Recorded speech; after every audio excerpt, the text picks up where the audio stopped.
굿모닝 마켓입니다. 국내 증시가 총선으로 하루 쉬어가는 동안 글로벌 증시는 바쁘게 움직였습니다. 다만 기다리던 CPI 소비자 물가 지수가 다시금 시장의 발목을 잡았는데요. 경기 비관론도 고개를 들면서 금리 인하 시기는 더 밀리는 모습입니다.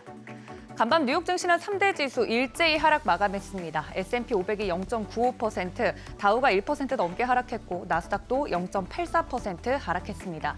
특히 중소형주 위주의 러셀 2000 지수도 2.57% 하락하면서 4대 지수 중에는 하락폭이 가장 컸습니다. 섹터 보시면 에너지 섹터를 제외하고는 대부분 빨간불을 켠 거 확인이 가능한데요. 역시 금리에 민감한 리츠, 즉 부동산 섹터 성적이 가장 좋지 않았고 그 다음으로는 원자재 그리고 금융순으로 이름을 올렸습니다. 섹터 안의 주요 종목들도 살펴보시면 마이크로소프트가 0.66%, 71% 하락했고 애플이 1% 넘게 하락한 반면에 엔비디아는 시장이 밀리는 와중에도 1.97%, 2% 가까이 상승했습니다. 엔비디아 자체의 이슈가 있다기보다는 AI 붐으로 1분기 매출이 급증했다는 TSMC 소식의 영향을 간접적으로 받은 것으로 풀이가 됩니다.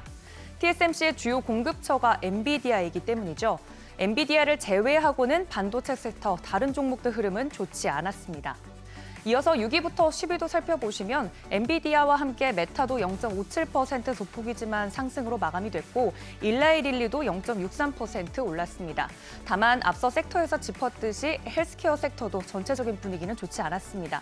참고로 테슬라는 2.83% 하락 마감했습니다. 기다리던 물가지표 CPI 결과입니다. 헤드라인 CPI 전년 동월 대비 3.5%, 전월 대비로는 0.4% 각각 오름세 보였습니다.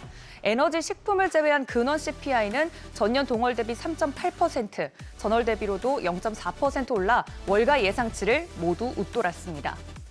석 달 연속 0.4% 상승률이 이어지고 있는 건데 주거비 등 여전히 높은 수치를 보이고 있고요. 에너지 가격이 특히 오르면서 끈적한 인플레이션이 계속되고 있다는 걸 확인할 수 있었습니다. 특히 제롬 파월 연준 의장이 서비스 물가 둔화가 확인돼야 금리 인하에 나설 수 있다고 말한 만큼 서비스 물가 상승세가 잡히지 않는 한 연준이 쉽게 금리 인하에 나서지 않을 것이란 시장의 분석입니다. 안 그래도 금리 인하와 관련돼서 불확실성이 커진 상황인데 인플레 지표까지 좋지 않게 나오면서 시장의 충격이 더 컸습니다. 올해 3차례 금리 인하 가능성은 낮아지고 2차례 인하 쪽으로 무게중심이 옮겨가고 있습니다. 6월 금리 인하 가능성 거의 희박해졌고요. 첫 금리 인하 타이밍도 9월까지 밀린 모습입니다.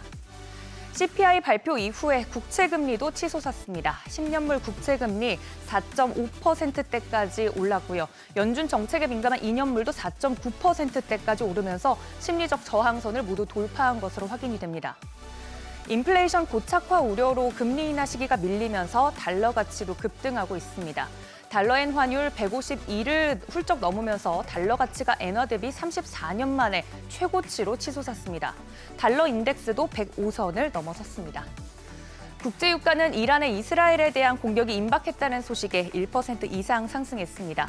WTI 기준으로 1%대 오르면서 배럴당 86달러 선에 브렌트유도 하루 만에 배럴당 90달러 선까지 다시 올라왔습니다. 위험자산, 안전자산 너나 할 것 없이 오르다가 CPI가 찬물을 끼얹으면서 차분해진 모습입니다. CPI에 이어 오늘 밤엔 PPI 발표 그리고 유럽의 기준금리 결정까지 살펴보시면서 글로벌 전략에 수정사항은 없는지 검토해 보셔야겠습니다. 굿모닝 마켓이었습니다.